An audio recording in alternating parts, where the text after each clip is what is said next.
Le agradezco mucho a Salomón Chertorivsky que tome nuestra llamada. Salomón, ¿cómo estás? ¿Cómo andas? Hola, estimado Francisco, te saludo con mucho gusto, esperando que tú, que la producción y que quienes nos escuchan estén con salud. Igualmente, te agradezco mucho, querido Salomón. Pues bueno, independientemente quiero conocer, por supuesto, este plan que han presentado de 8 semanas, me parece importante. Me parece que no es de desdeñar la experiencia que tienen 8 exsecretarios de salud, uno de ellos que manejó también una pandemia parecida, bueno, parecida, nada más, que quiero que quede muy claro.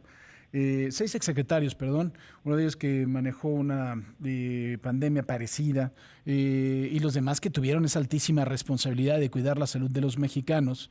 Y me parece que en este país lo que más nos mata es la soberbia, ¿no? Y la forma socarrona en que contesta López-Gatell que hay que exportar esta fórmula para que todos los gobiernos del mundo lo tengan. A mí me dio coraje, porque yo no soy un experto, Salomón, no sé si tengan ustedes razón o no, pero creo que la soberbia puede matar a un funcionario público y ha matado a casi 70,000 mexicanos, lo cual no es como para morirse de risa ni para contestar con sarcasmo, porque el sarcasmo es una manifestación exquisita de la inteligencia, pero no en este caso. Es un sarcasmo muy mal utilizado y te lo tengo que decir claramente, a mí me dio mucho coraje.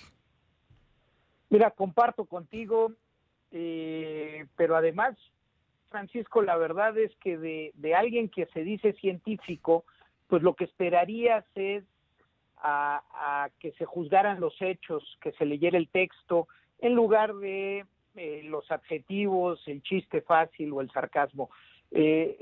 Máxime, como bien lo dices, esta estrategia fallida ha costado la vida de más de 200,000 mujeres y hombres en este país.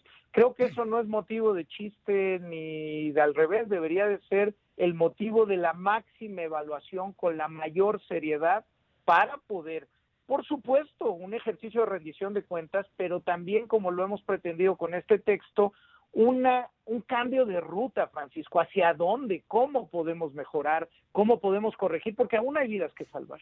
¿Qué es lo que va a pasar, Salomón, si el gobierno federal, en específico López-Gatell, no cambia esta estrategia? ¿A dónde vamos a llegar? Mira, te lo digo de manera muy clara, los datos más puntuales que quizás son del Instituto para la Métrica y la Evaluación de Salud de la Universidad de Washington en Seattle, lo que nos dicen es que si no hacemos nada diferente hoy, a finales de año vamos a tener oficialmente cerca de 150,000 fallecimientos. Que si hoy, por ejemplo, nada más con una variable, Francisco, si todos utilizamos mascarilla de manera obligada en los sitios públicos cerrados, esa cifra puede disminuir en 15,000 personas que no mueran. De esa dimensión es de lo que estamos hablando. Si a eso le agregas las otras 14 recomendaciones que estamos haciendo en el documento, por ejemplo, el hacer muchísimas más pruebas, estamos recomendando hacer 127,000 pruebas cada semana durante las 8 semanas del plan emergente. ¿Cuántas se hacen Que, estas semanas? En este momento, ¿cuántas se hacen a la semana, Salomón? mire, el último dato que tengo en la mente, y lo tengo que revisar, pero son como 80,000.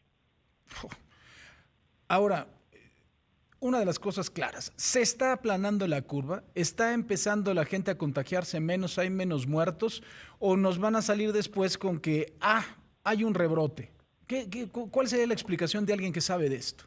Lo primero que te diría, Francisco, es que no hay rebrote. Estamos viviendo la continuación del mismo brote que inició desde el 28 de febrero con el primer contagio.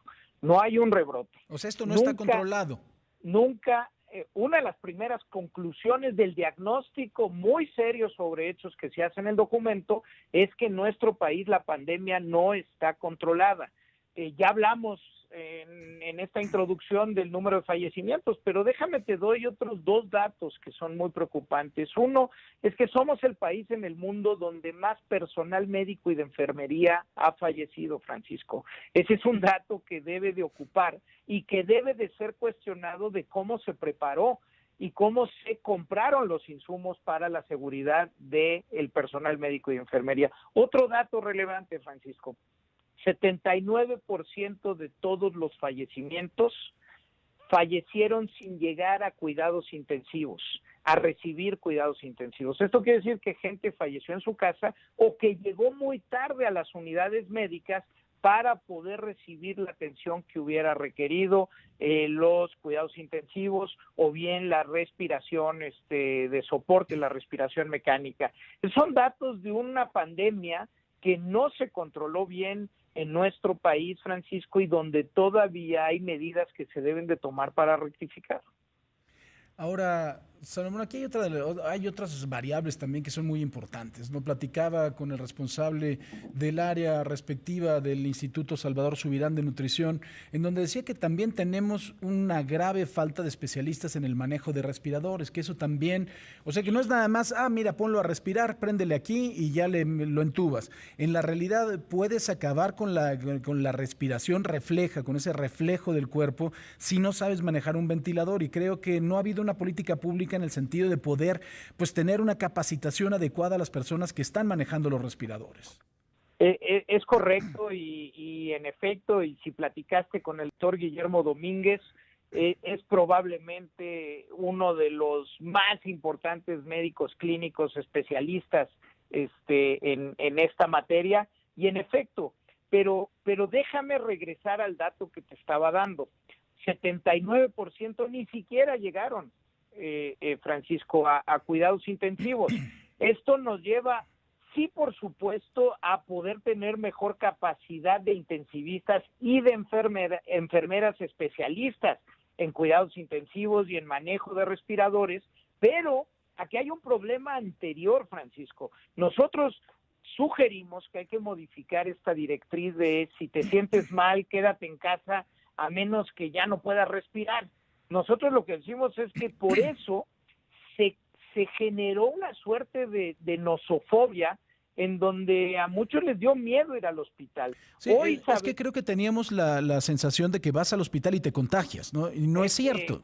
No, a ver, pero además de que nos dijeron mucho que había que ir al hospital cuando ya no pudieran respirar, Francisco. Y fíjate, hoy sabemos que desde los primeros síntomas, desde que hay una prueba diagnóstica positiva, o si no la hay, si hay síntomas, hay una forma muy ordenada de ir monitoreando cómo van tus síntomas, sobre todo medir la temperatura y medir la oxigenación del cuerpo, y si se traspasan ciertos parámetros, no hay que esperarse a sentirse mal para ir a recibir atención médica. Cuando se recibe atención médica oportuna y a tiempo, hoy también se sabe que no tienes que acabar en un respirador, que con otros apoyos respiratorios previos, con el manejo clínico que hoy se conoce, tú lo mencionabas, el Instituto Nacional de Nutrición es una joya para este país.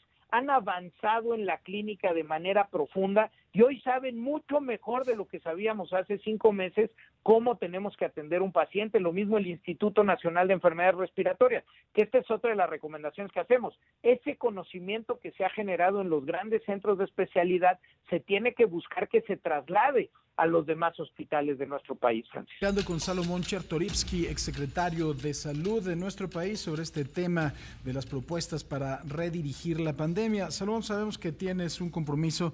Yo te preguntaría finalmente, ¿qué es lo que tiene que hacer el gobierno federal? ¿Cuál sería la principal acción que tiene que hacer para cambiar la ruta de esto que la verdad la vemos muy peligrosa?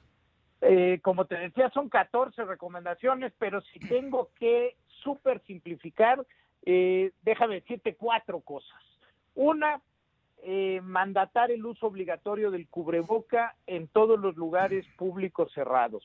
2, ver cómo está, en qué situación está y no escatimar ni un solo peso la protección para la salud de las personas que están en la primera línea de batalla, para los médicos y las enfermeras. 3, necesitamos hacer muchísimas más pruebas, Francisco.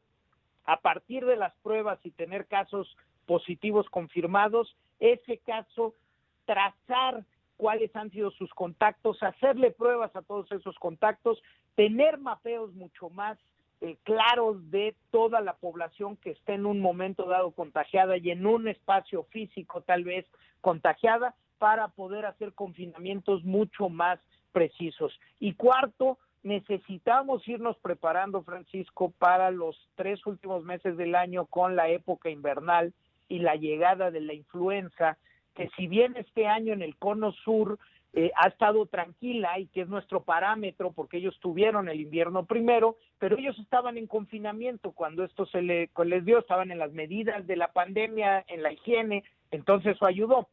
Cuando llegue aquí la temporada invernal, ya vamos a estar en desconfinamiento, entonces puede ser que toque leve, pero también puede ser que se nos junten las dos y por ello necesitamos adelantar la temporada de vacunación de influenza estacional. Normalmente es de octubre a marzo, la deberíamos de estar terminando, esas 32, 35 millones de dosis las deberíamos de estar terminando antes de que terminara el año, Francisco. Pues muy interesante, por supuesto, este planteamiento. Te agradezco mucho que hayas tomado la llamada, Salomón, y vamos a estar pendientes. Ojalá que haya un poco de disposición y que se deje la soberbia de lado para poder entender estos planteamientos. Gracias, Salomón. El agradecido soy yo, Francisco, y mientras tanto, si se rectifica o no, pues hay una parte que sí nos toca a nosotros los ciudadanos. El uso de mascarilla es fundamental, ese nos toca a nosotros, es para nosotros y es también para cuidar al prójimo. Correcto. Salomón Chertorivsky, muchísimas gracias. Gracias, Francisco. Buenas tardes.